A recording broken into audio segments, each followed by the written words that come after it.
What's going on, guys? If you didn't already know, my wife and I purchased a property last year in September of 2020. And the whole purpose of buying that property was to fix it while we were living in it and then getting it rent ready to be able to eventually rent it out and make some money off of those rents.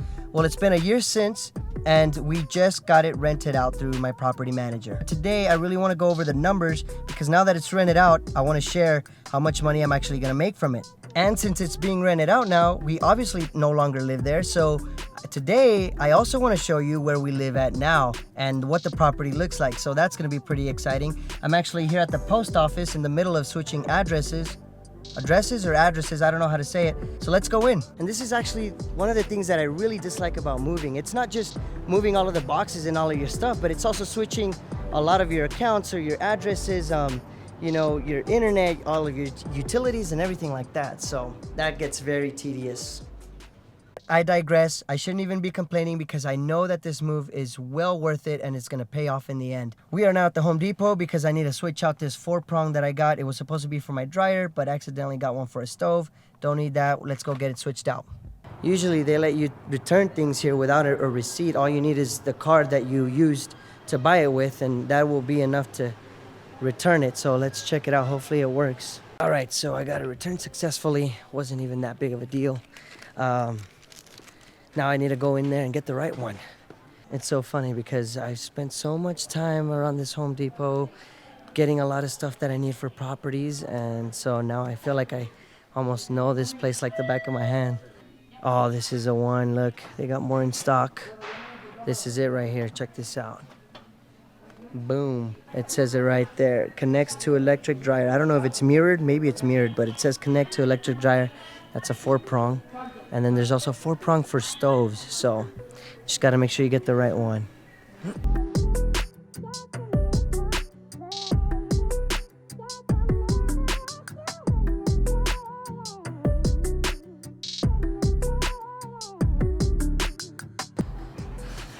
All right, so let's go over some of the numbers real quick.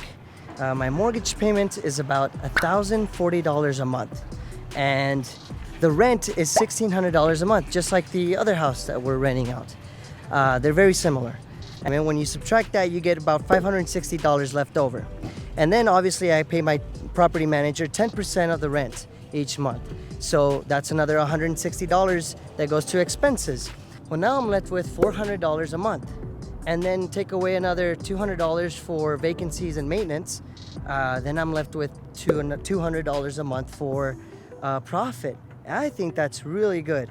I mean, that's not even counting the fact that, I can get money from tax benefits, appreciation, and all of that good stuff. So that's really, really good. And I don't know why, but I feel like every time that I explain how much money I'm gonna be making a month, and every time people hear that it's only gonna be about $200 a month, they think that it's not worth it. When in reality it is. Like I said, you're still not including all of the tax benefits, all of the appreciation and principal pay down in that calculation. You're just calculating cash flow with what I just told you. But there's so much more money being made than meets the eye, guys.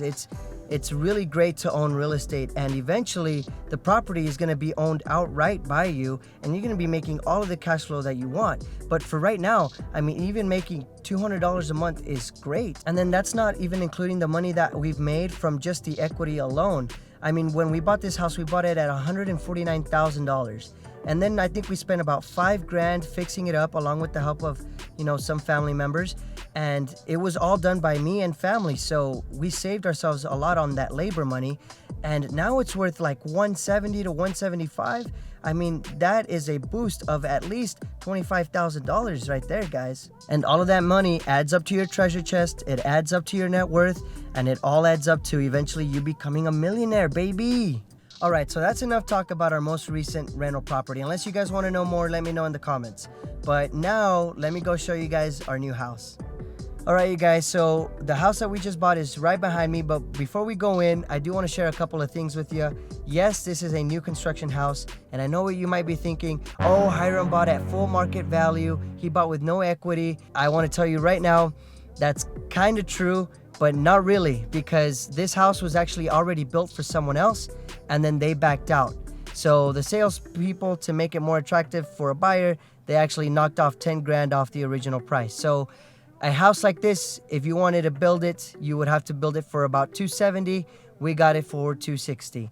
And then another reason why we bought a new construction house this time around was because I was already kind of tired of fixing things. Like I said, we fixed up the property that we were living in before, and then only 6 months after having bought that one and fixing it up, we bought another one. We didn't move into it, but we had bought another one that needed fixing, and I fixed a lot of that property up. And so it's just been a full year of like just fixing and getting things done, that this time around I just wanted to not really have to worry about a lot. So having 10 grand knocked off the original price, and then having it already built and ready, because a lot of these guys have to wait 6 months to have theirs built, and also that I didn't have to fix anything, well, those were all reasons for me to just really jump on this property. So let's go in. Okay, so right off the bat, it's a lot bigger than our other one, obviously. We got rocks here, which is very low maintenance, very awesome. I like that. And then you come in to the front door and you get luxury vinyl plank flooring. You got 5-inch baseboards, vaulted ceilings, which makes the whole space look a lot bigger. You're gonna have to excuse everything. We're still moving a lot of stuff in. But then to the right, you got a bedroom. You got a little closet here. And then you come into this big open space, which I guess the whole open concept is really in right now. So you got living space. My wife is already moving along here with all of the Thanksgiving decorations. You've got a pretty big kitchen, if you ask me. These are big cabinets, granite countertops, which come basic with everything now pretty much. And then your dining room. We still have the same dining table. I think we're gonna end up keeping a lot of our old furniture, just so that we're not spending a lot of money. We're still moving a lot of stuff in, so you're gonna see a lot of boxes, but you got a master bedroom in there with vaulted ceilings. And then you can turn over here to the backyard, which is actually not that big. None of these new builds are having big backyards, but to be honest, I don't really mind. Our kids are still really little, don't play too much outside, but they do have a little trampoline, which still fits. Then yeah, so I mean, pretty big house, really nice, 2-car garage. We're really loving it right now. I mean, I don't know if you guys remember the house that we were just in, but that one was about 1,000 square feet, and this one's 2,050 square feet. So it's literally like double the size of the other house. So that's crazy. You got a guest bathroom in there, closet, another room, and this is gonna be my office right here. Obviously, I still have a lot of stuff to move around, but this is it, guys.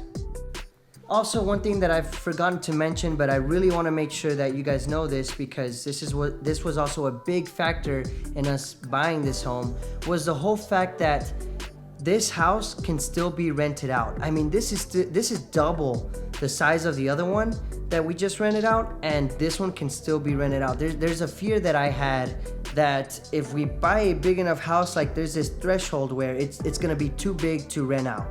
And it was really good talking to my property manager about all this, because she was actually able to let me know that, hey, even these types of big properties of 2,000 square feet that are brand new can actually still be rented out. She just rented one out kind of similar to this for about $2,500 a month. So that is big money.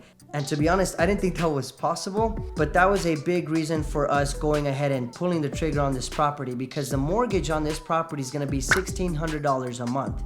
And if we could rent it out for at least $2,100 to even ideally $2,500 a month, how she said a similar property like this could rent out for, that would be freaking amazing eventually down the road. Obviously, we're gonna be living in this property for a good while, maybe 2 to 3 years, and then we'll see where we go from there. But it helped me rest assured that this property can rent out even after we move out. I'm really happy with this new property. Thank you guys for coming along and watching. I really appreciate it. We'll see you guys in the next one.